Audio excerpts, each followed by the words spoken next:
Good afternoon, everyone. আজি মই বনাবলৈ লৈছোঁ মচুৰ দালিৰ সৈতে এখন ব্যঞ্জন।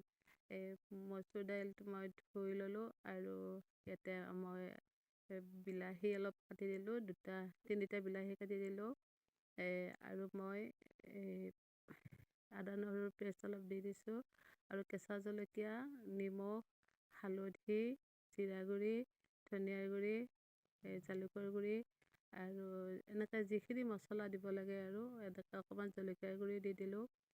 গোটেইখিনি মছলা দি মই এই দালিখিনি মই ধুনীয়াকৈ সানি ল'লোঁ।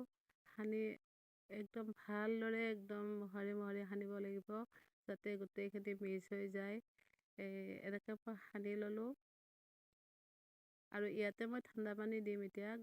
অৱশ্যে গেছটো জ্বলাই দিয়া নাই, গেছটো জ্বলাই দি মই এই ঠাণ্ডা পানীখিনি ইয়াতে দি এইখিনি বইল হ'বৰ কাৰণে দিম। এতিয়া মোৰ সানা হৈ গ'ল আৰু মই পানী দি দিলোঁ। পানীখিনি ভালদৰে ইয়াত উতলিবলৈ দিম। এতিয়া মই ঢাকোন মাৰি দিম। এতিয়া লাহে লাহে বইল হ'ব ধৰিছে, কিছু আধা আধি বইল হ'ব ধৰিছে। এতিয়া মই এখন টাৱাত মই পিঁয়াজ আৰু মোৰ কণী আছিলে, কণী 3টা বইল কৰি লৈছোঁ। কাৰণ মানুহ কম, আমাৰ 3টাই মানুহ যেতিয়া, ইমান বেছিও নালাগে। তাতে মই টাৱাখনত তেল দি পিঁয়াজ, জলকীয়া, তেজপাত আৰু বইল হোৱা কণীকেইটা মই কাটি কাটি তাৰ লগতে মই ফ্ৰাই কৰিম। মই পিচ পিচকৈ কাটি কাটি দিছোঁ।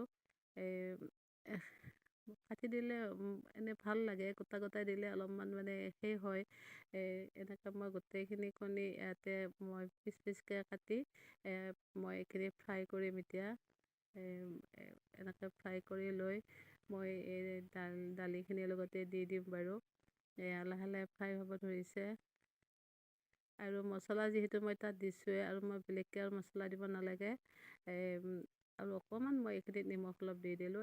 দালিটো ধুনীয়াকৈ বইল হৈ গৈছে আৰু মই তাতে এইখিনি দিবৰ কাৰণে দি দিলোঁ। এইখিনি পিঁয়াজৰ আৰু কণীৰ ফ্ৰাইখিনি মই ইয়াতে দি দিলোঁ আৰু দালিটো উতলিব ধৰিছে। এতিয়া অকণমান উতলাৰ পিছত ধনিয়া পাত অলপ দি দিম। ধনিয়া পাত দিলে টেষ্টটো বৰ ধুনীয়া লাগে, সুগন্ধি আহে। তাৰপিছতে মোৰ বনোৱা হৈয়ে গ'ল বাৰু। আৰু আপোনালোকে এনেকুৱাকৈ বনাই খাই চাব। আমাৰ মায়ে সৰুতে আমাক বহুত বনাই খুৱাইছিলে আৰু সেয়া মই মাজে মাজে বনাওঁ। ল'ৰা ছোৱালীয়েতো বহুত ভাল পায় এনেকৈ দালিটো বনালে। সদায়তো দালিটো আমি চিম্পুল খাবই, এনেকৈ বনাই খাই চাব। মোৰ ভিডিঅ'টো কেনেকুৱা